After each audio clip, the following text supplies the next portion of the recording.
Bonjour et bienvenue au jeu de Fabien. Voici 5 Tribes solo. Et oui, enfin nous l'avons. Alors, c'est une règle à télécharger sur Internet. On ne le trouvera pas en haute qu'en papier. C'est une façon de jouer qui est assez sympathique, rapide. Le but étant de s'améliorer. On peut jouer sans problème plusieurs fois à la suite. Et donc améliorer son chiffre pour savoir si on devient donc des grands vizirs ou pas. Alors, notre concurrent s'appellera Yazid, c'est le nom qu'ils ont indiqué. C'est le principe du jeu le même qu'en étant à deux, c'est-à-dire qu'on va jouer avec les roses et les bleus. Il n'y aura pas de système d'enchères de premier, deuxième. Le premier est toujours Yazid. Moi, j'aurai 25 pièces au lieu de 50. Il y aura toujours les ressources. Alors, vis-à-vis des personnages, pour lui, parce qu'il n'y a pas à dire, c'est quand même complexe pour que j'y arrive. Ils font tout pour m'embêter. S'il a plus de vizirs, à la fin de la partie, il a gagné. Donc ça, c'est radical. Pour celui-ci, les bâtisseurs, rappelez-vous, quand quand on le prend et qu'il est autour de cases, et les cases adjacentes en bleu, donne une pièce fois le nombre de couleurs de bâtisseurs qu'il y a sur la tuile. Donc, ça fera un total, et ce total, la personne le récupère en pièces. Alors là, lui, il va récupérer les pièces par rapport à moi. Et oui, c'est-à-dire que quand il gagne des pièces grâce au bâtisseur, c'est moi qui vais lui donner le total. Donc, si par contre je n'ai plus d'argent à lui donner, c'est perdu pour moi. Donc ça commence bien, vous voyez déjà deux choses importantes où je peux perdre, c'est lamentable. Les blancs qui correspondent aux sages. Alors les sages, ils vont les garder, ça va leur faire des points comme d'habitude, et les 2 points à la fin, mais ça lui permettra aussi d'acheter des jeans. Il ne va pas se servir des jeans, mais ça lui permettra d'avoir des points. Et s'il a au moins 6 jeans pendant la partie, j'ai perdu. Allez, on continue. Nous avons le marchand, hop, ici. Donc le marchand, lui, va servir comme d'habitude à aller chercher donc des ressources, mais lui, il ne va pas prendre les ressources, c'est-à-dire qu'il va les enlever pour m'en supprimer. Mais ce qu'il va garder, c'est les fakirs, qui lui permettra d'acheter justement les jeans pour combiner avec donc les petits sages. Rappelez-vous, deux sages pour acheter un jean, ou un sage et un fakir pour acheter le jean. Qui c'est que j'ai oublié? Eh bien le rouge, eh bien oui, parce qu'il ne faut pas oublier que le rouge c'est l'assassin. Donc s'il a 7 assassins, j'ai perdu aussi. Donc à moi de faire attention qu'il n'ait pas trop d'assassins dans la main. Vous voyez, par exemple, je constate que là, il y a 3 assassins. S'il tombe dessus, je suis déjà mal. Donc il va falloir que moi, je m'amuse à aller le chercher avant que lui y aille. Donc il va falloir trouver quelque chose là. Voilà, on a fait le tour. Lui, il va jouer comment? Il va jouer avec 2 dés de couleurs différentes. Donc moi, j'ai suivi ce qu'ils indiquaient. Un noir, un blanc. Maintenant, si vous n'avez pas noir-blanc, du moment que vous avez 2 dés différents de couleurs différentes, c'est bon. Pourquoi? Parce que vous savez que c'est un carré, enfin, c'est même pas un rectangle de 5 sur 6.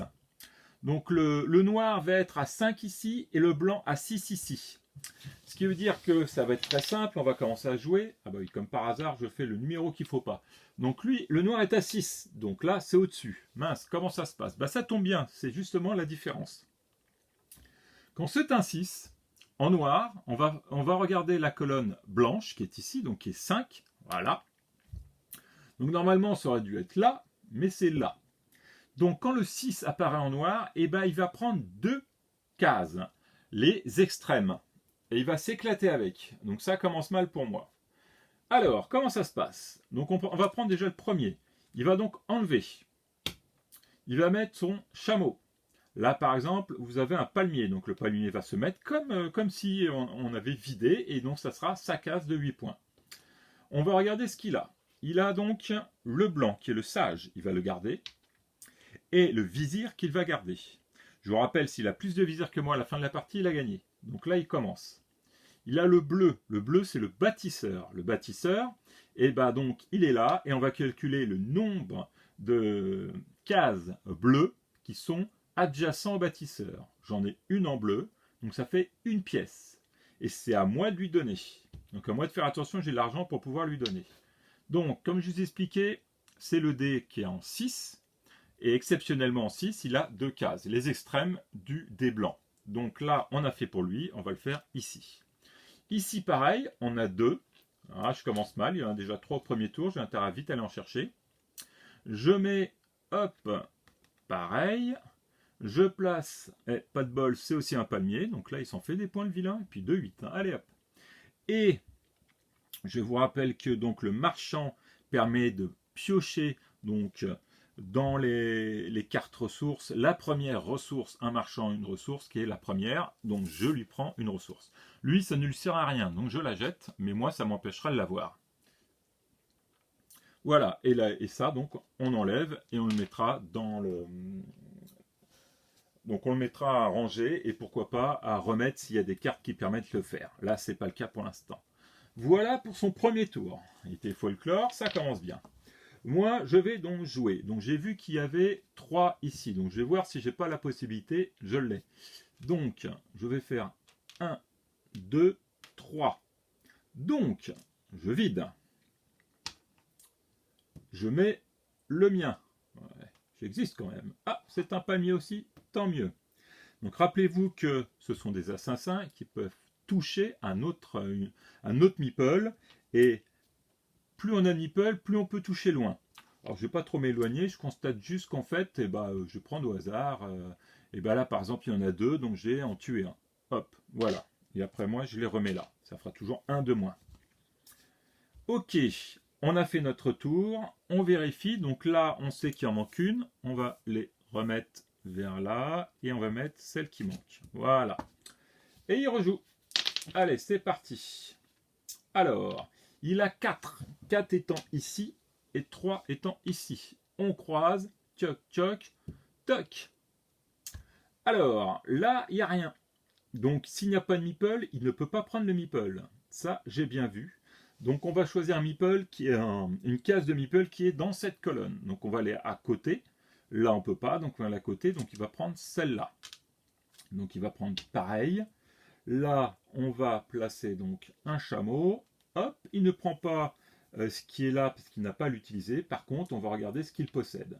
Donc, il possède le vert. Le vert veut dire une case. Il va prendre une carte. Malheureusement, elle ne va pas lui servir à lui. Bien, on m'en enlève encore. Bon, je suis plus à ça près. Et là, aïe, je vais faire mal. Parce qu'il a 2 bleus. 2 bleus, donc les bleus sont les bâtisseurs. Donc, il faut compter tout ce qui est en bleu autour. Et ça va être en or que je vais lui donner. Donc 1, 2, 3, 4, 5. 5. Ça veut dire que je lui dois 5 pièces. Eh bien, dis donc, je suis très mal. C'est donc à moi. Alors avec moi, il va falloir que je réfléchisse pour me faire des points, pour réussir à avoir du jaune. Essayer de choper quand même des emplacements, mais là, à première vue, ils sont tous à 3, donc c'est ridicule pour moi, je ne peux rien faire. Donc je vais faire du jaune, on a dit. Donc je vais faire du jaune. Je ne sais pas comment faire, je vais faire ça. Donc je vais faire 1, 2, 3. Voilà, je me retrouve avec mon jaune. Donc j'ai 3 jaunes. En sachant que là, il y a un jean que je peux acheter. Donc je vais acheter un jean. Et je vais acheter un jean. Et je vais acheter un jean. Donc je vais acheter un jean. Donc je vais payer. Je n'ai rien. Donc je ne peux pas acheter un jean. Parce qu'il me faut soit un fakir, soit un blanc. J'ai pas de fakir, j'ai pas de blanc. Donc c'est rien pour moi. Dommage pour moi. Le tour est fini. On recalcule. Toc. Il en a pris un. Donc automatiquement, il en manque un. Voilà. Et on relance les dés. Hop. Et ainsi de suite. On va lancer. Jusqu'à qu'il n'y ait plus possibilité. Alors, soit c'est avec... je vous rappelle... Les meeple assassins, s'il en a plus de 7. S'il en a plus que moi en jaune à la fin de la partie. Qu'est-ce qu'il y avait d'autre aussi? Avec les si, on en ferait beaucoup. S'il a 6 jeans, donc on peut vite s'arrêter. Sinon, c'est dès qu'il n'y a plus de chameau, comme dans le jeu, ou dès qu'il n'y a plus possibilité de poser un meeple ou récupérer un meeple. De mon côté, à partir de là, ça va être stoppé automatiquement et on calcule les points. Le but étant de faire minimum 190 points et maximum 251 ou plus. Donc pour donner une petite idée, ils se sont marrés là. Ils ont mis donc 190 ou moins, c'est is no good insouciant. Et il met le mot du sage. Au moins vous êtes en vie. 191 points à 220, Jafar Junior. Vous voilà sur le trône jusqu'au prochain complot. 221 à 250 points, Al-Rachid ambitieux. Le sultanat est à vous, c'était presque trop facile. Et plus de 251 points, Saladin splendide. Vous avez conquis le trône et même le cœur du peuple. Vous vous demandez encore comment vous avez fait. Mais ça a marché. Alors la partie précédente, j'ai atteint 240 points, donc je suis Al-Rachid ambitieux. Le sultanat est à vous, c'était presque trop facile. Mais j'avais fait quelques petites erreurs. Donc là, je vais continuer, je vais voir où je vais être, mais là, je suis un peu mal parti parce que j'ai pas grand-chose. Voilà. Et bien écoutez, vous avez constaté le jeu Five Tribes Solo. C'est vrai qu'il est différent du jeu classique qui est quand même plus recherché, plus réfléchi, mais ça permet de pouvoir jouer quand il n'y a personne autour de nous, que c'est quand même un beau jeu, des meeples partout. Quand on est passionné des jeux d'experts, c'est toujours plaisant d'y rejouer, même tout seul. Au moins, là, on a la possibilité. Et bien écoutez, je vous souhaite une bonne journée et de bons jeux. À bientôt!